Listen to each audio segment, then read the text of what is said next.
Bonjour, je me présente Yannick Seyer. Bienvenue dans mes cours gratuits de chimie dédiés aujourd'hui à la polarité. Nous verrons dans ce cours la polarisation des liaisons, les charges partielles, l'électronégativité, ainsi que la polarité des atomes, des molécules et les substances dans les mélanges. Tout d'abord, la polarisation des liaisons. Commençons par une liaison dite apolaire.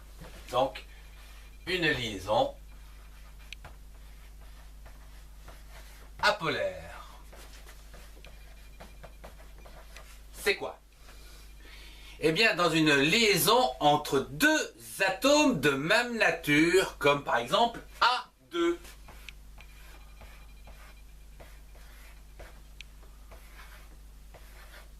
Comme ceci, où ici le doublet de la liaison est partagé équitablement entre les deux atomes. C'est-à-dire qu'on va retrouver les deux électrons pile poil au centre.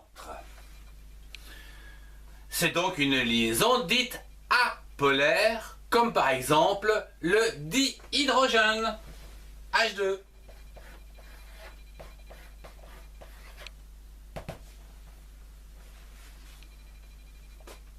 Passons à présent aux liaisons polaires. Liaison polaire. Dans une liaison entre deux atomes de nature différente, comme par exemple A, B.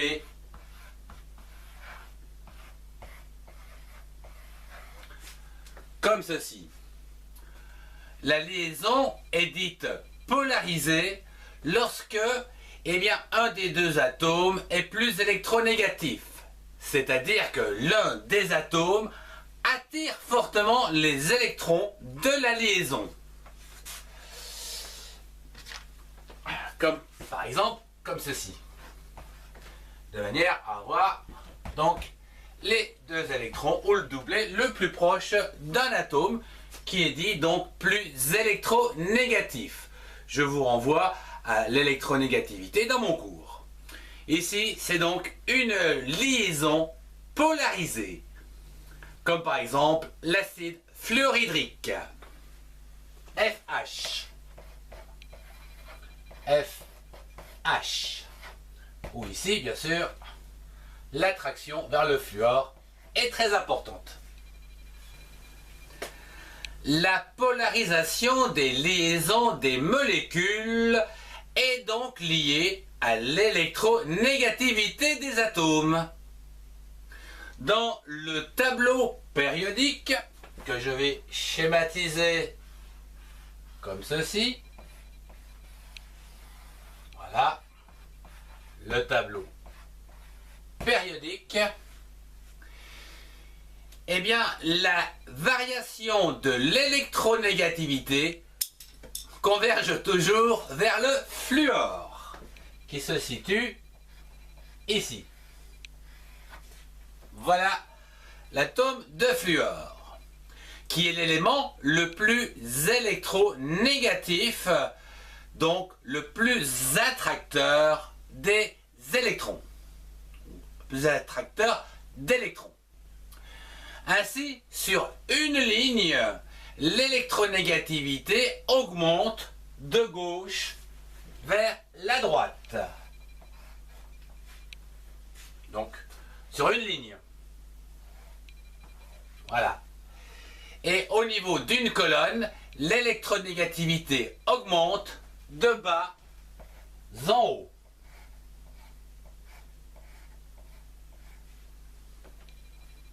Voilà. Je vous renvoie pour plus d'informations sur l'électronégativité à un de mes cours. À titre d'exemple, reprenons la molécule d'acide fluorhydrique que nous avons vu précédemment, FH. Donc, FH.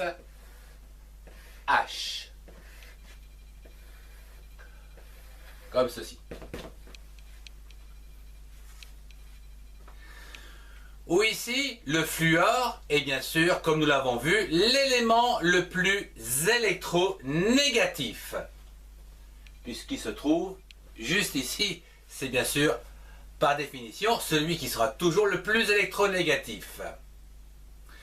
Lorsque deux atomes dans une molécule ont une forte différence d'électronégativité, ils portent alors des charges dites électroniques partielles, bien que la molécule soit toujours électroniquement neutre.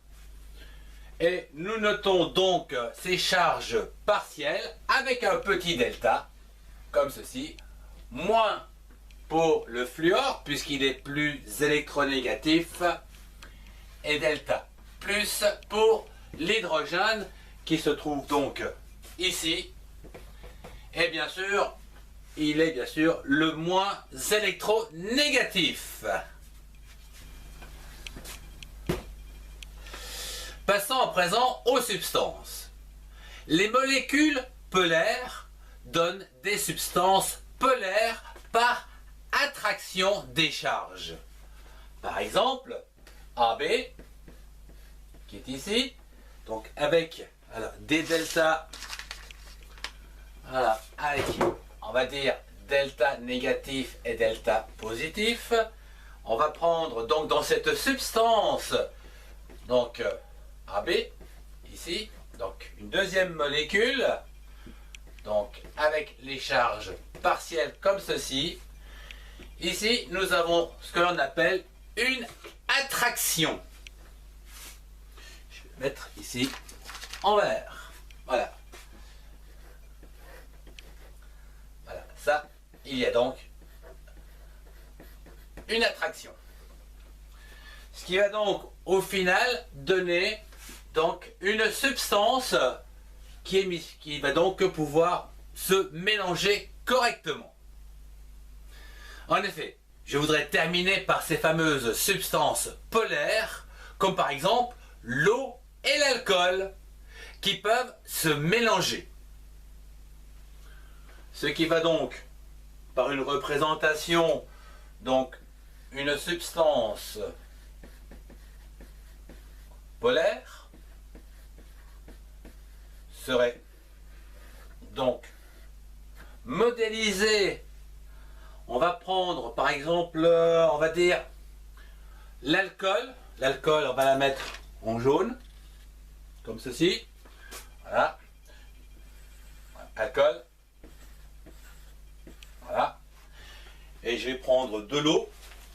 Là voilà la craie. Et de l'eau. Donc effectivement, on peut dire qu'ici, le mélange est homogène. Et ceci par attraction mutuelle et interpénétration. Ce qui est très différent, bien sûr, des substances donc apolaires,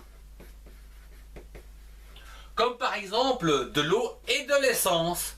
Que se passe-t-il? Eh bien, bien sûr, ça ne se mélange pas. Donc de l'eau, eh bien, je vais la mettre comme ceci. Voilà. Et je vais prendre de l'essence en bleu. Voilà. L'essence, bien sûr, ne se mélangera pas à la substance donc polaire comme l'eau. Je vous remercie de votre attention. Si vous avez aimé, mettez un pouce et partagez cette vidéo avec ceux qui en ont besoin. Pour des informations complémentaires sur ce cours, retrouvez-moi dans les playlists qui s'affichent. Au revoir et à très bientôt.